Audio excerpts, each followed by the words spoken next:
إنك حميد مجيد. اللهم بارك على محمد وعلى آل محمد كما باركت على إبراهيم وعلى آل إبراهيم إنك حميد مجيد. يا رب سلم وسلم دائما أبدا على حبيبك على رسولك خير الخلق كلهم.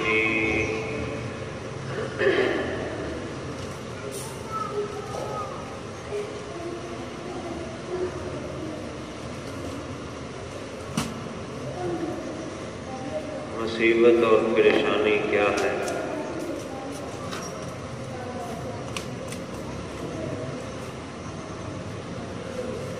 اور اس سے بچنے کی صورت کیا ہے؟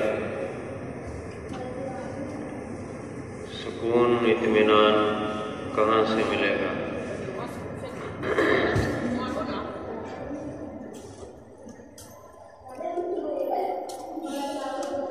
ہم نے یہ سمجھ رکھا ہے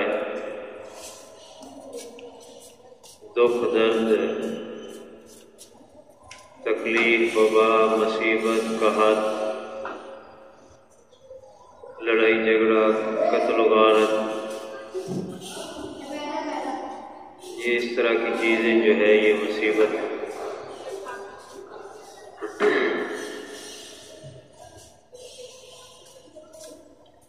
حالانکہ یہ واقعات اور حوادث ہیں، یہ مصیبت نہیں ہے.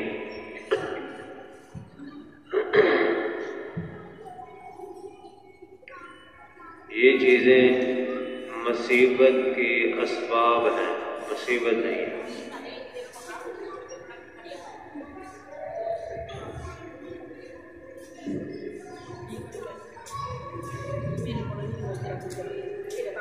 جیل کی قید اس کو مصیبت سمجھا، بیماری کو مصیبت پریشانی سمجھا، دکھ آ گیا غم آ گیا، مالی افلاس تنگ دستی آ گئی،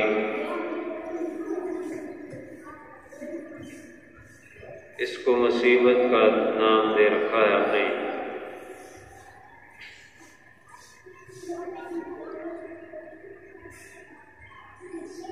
اصل میں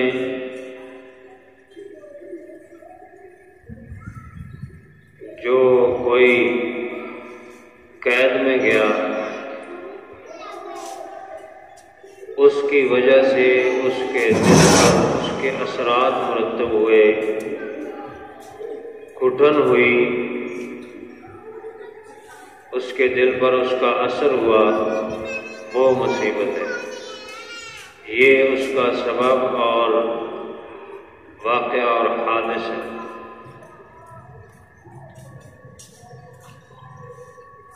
بیماری آئی ہے، اس کا اثر دل دماغ پر پہنچا ہے، دل دماغ پر اثر پہنچنا مصیبت ہے، بیماری اس کا سبب ہے. بیماری خود مصیبت نہیں ہے. ابھی ابتدا ہے، شاید بات نہ سمجھ آئے، آخر تک اگر توجہ کریں گے تو بات سمجھ میں آ جائے گی.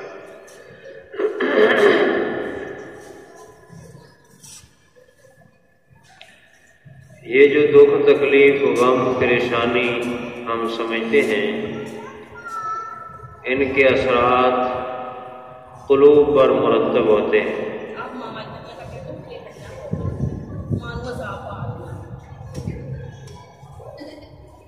اس کی تشویش پریشانی اور اثر دلوں پر ہوتا ہے.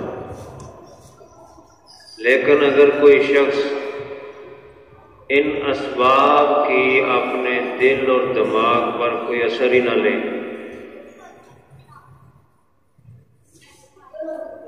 تو اس کے لیے مصیبت کیسے بنے گی؟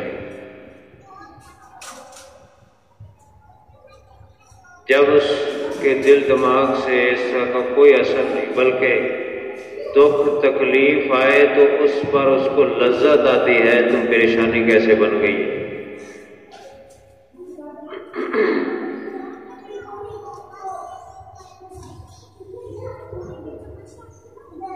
جن کو ہم نے جن واقعات کو، حوادث کو پریشانی سمجھ رکھا ہے، انہی کے ذریعے سے اگر کسی کو لذت آنا شروع ہو جائے، انہی مصائب، دکھ، تکلیف، واقعات کی وجہ سے اس کو سرور مل رہا ہو، تو پھر یہ مصیبت تو نہیں اس کے لیے، اس کے لیے یہ پریشانی کا سبب نہیں ہے۔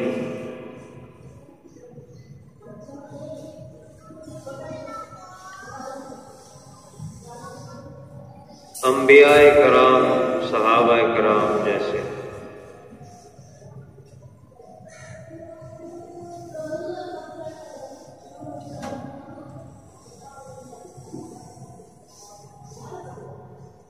انبیاء علیہ الصلوۃ والسلام کو کتنی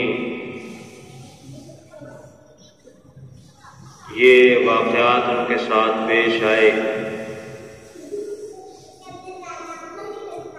ان کو جو تکالیف پہنچی ہیں ان کے تو ہم کروڑویں حصے میں بھی نہیں،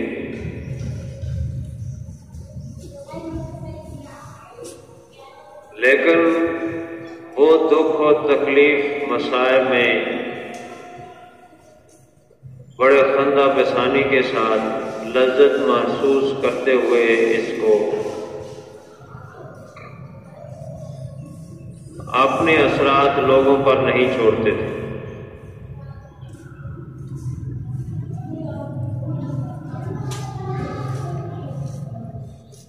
دنیا کی زندگی میں سکون حاصل کرنے کے لیے، اطمینان حاصل کرنے کے لیے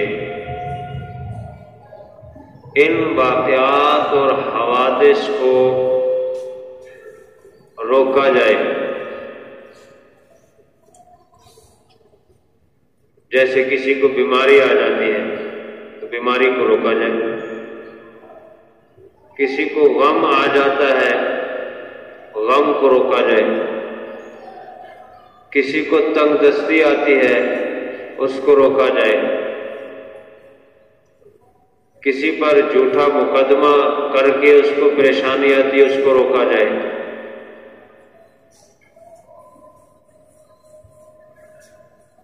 لڑائی جھگڑوں کو، فساد کو روکا جائے۔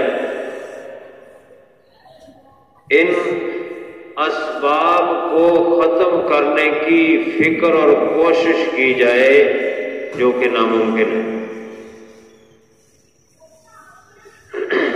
کیا کوئی شخص کسی پر آنے والی بیماری کو روک سکتا ہے؟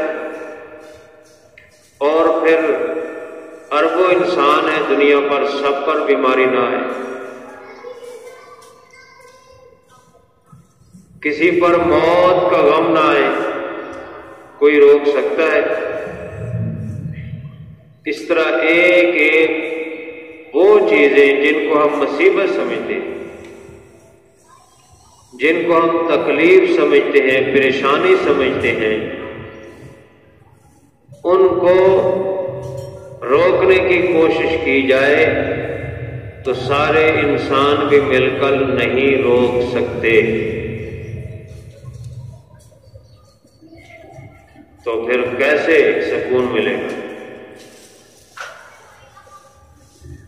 پھر اس کو ہم مصیبت سمجھیں گے،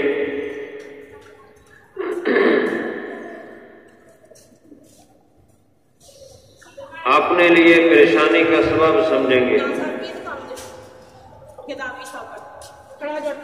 اچھا نہیں کھڑا ہونا ہے اوکے چل۔ ایسے لوگ جو دنیا کے اسباب کو روکنے کی کوشش کرتے ہیں، میرے پاس کوئی بیماری نہ آئے، دکھ نہ آئے، تکلیف نہ آئے، پریشانی نہ آئے،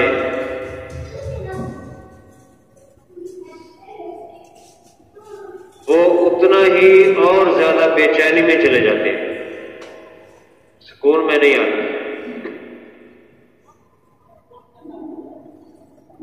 جتنا ان چیزوں کے پیچھے پڑیں گے، ان کو روکنے کی کوشش کریں گے، اتنی بے سکونی، بے اطمینانی حاصل ہوگی، بے چینی ملے گی، بے چینی میں اضافہ ہوگا۔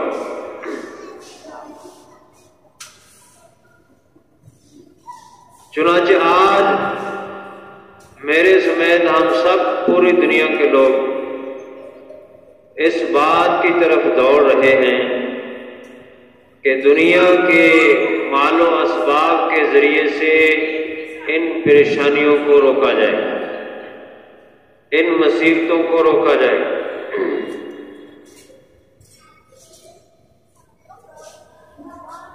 ہم ان اسباب میں پڑ گئے جس کے نتیجے میں سکون گیا، راحت گئی، اطمینان زندگیوں سے ختم ہو گیا۔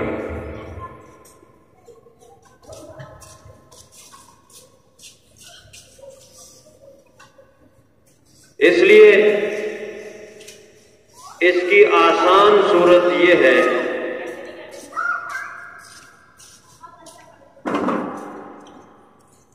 کہ ان حوادث سے نظر ہٹا دیں، ہم صرف نظر کر دیں۔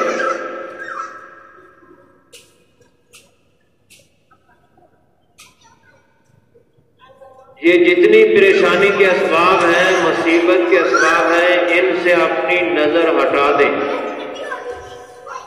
ہٹا کر اس کی طرف نظر لگائیں جو مصیبت بنا بنا کر اتار رہا ہے۔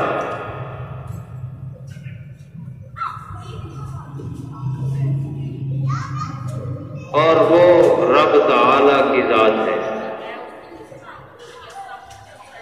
موت، بیماری، دکھ، تکلیف، قتل و غارت، لڑائی جھگڑے، دنگے فساد، مقدمات، جیل، قید سالی، وبا، تنگ دستی، سارے اسباب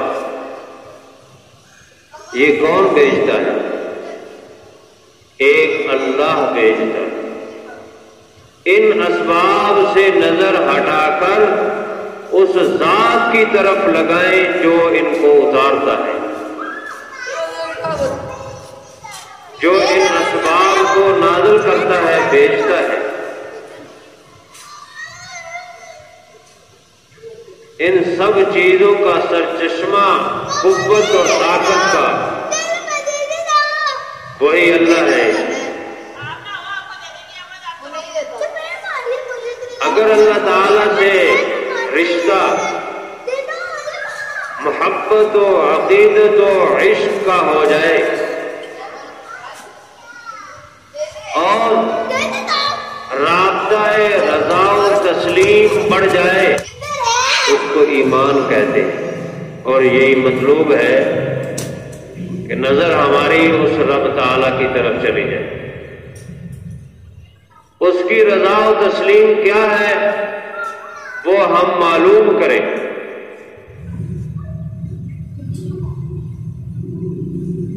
تو پھر مصیبت جس کو ہم سمجھتے ہیں وہ راحت اور سکون ہوگا،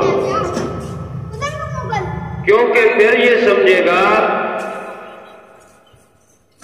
مجھے میرا محبوب یاد کر رہا ہے۔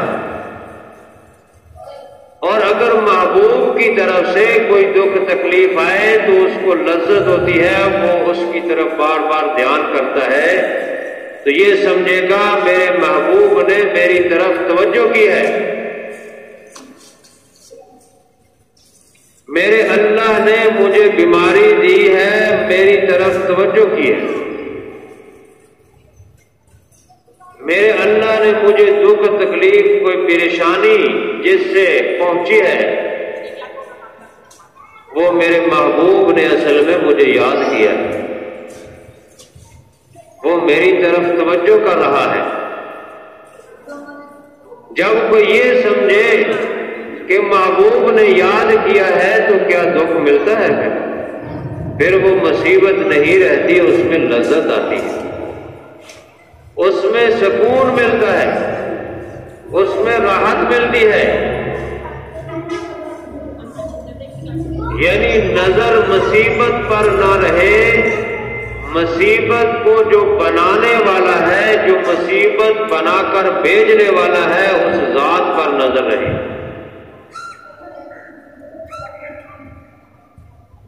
اس کی حکمت اور ترتیب وہ خوب جانتا ہے، کیونکہ ایک بات تو طے ہے کہ اگر اللہ نے کسی کو کوئی مصیبت بھیجنی ہے تو کوئی روک تو سکتا نہیں۔ تو اگر اس کو یہ سمجھ لیا جائے کہ محبوب نے توجہ کی ہے، یاد کیا ہے مجھے میرے اللہ نے، تو واویلا کر کے بھی خاموش ہونا ہے، تو پہلے ہی دم اگر اس تکلیف پر اس کو لذت میں بدل دے تو زندگی کا مزہ اور سکون اور ہے، جو اطمینان ملے گا وہ اور ہے۔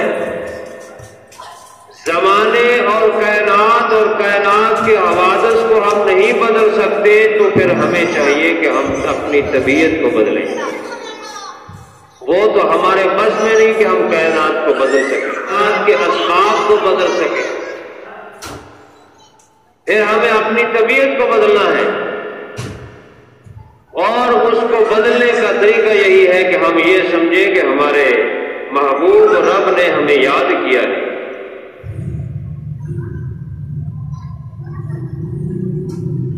جس خالق نے یہ حوادثات مصائب پیدا کیے ہیں، اس کے ساتھ اپنے قلب کا تعلق، اپنے دل کا تعلق قائم کر لیا جائے، اور آفات و مصائب کی حکمتیں دل پر کھل جاتی ہیں۔ پھر جب اس ذات کے ساتھ کھلا تعلق گہرا ہو جاتا ہے، خلاصہ یہ ہے کہ رستے دو ہی ہیں۔ ایک رستہ یہ ہے کہ مصیبت سے دل تنگ ہو اور پھر اسباب کا مقابلہ کرنے کے لیے نکل پڑے، جو کہ نہیں ہو سکتا، اور دوسرا رستہ یہ ہے مسبب الاسباب سے محبت و عشق کے ذریعے مصائب کو محبوب کی توجہ سمجھ لی جائے۔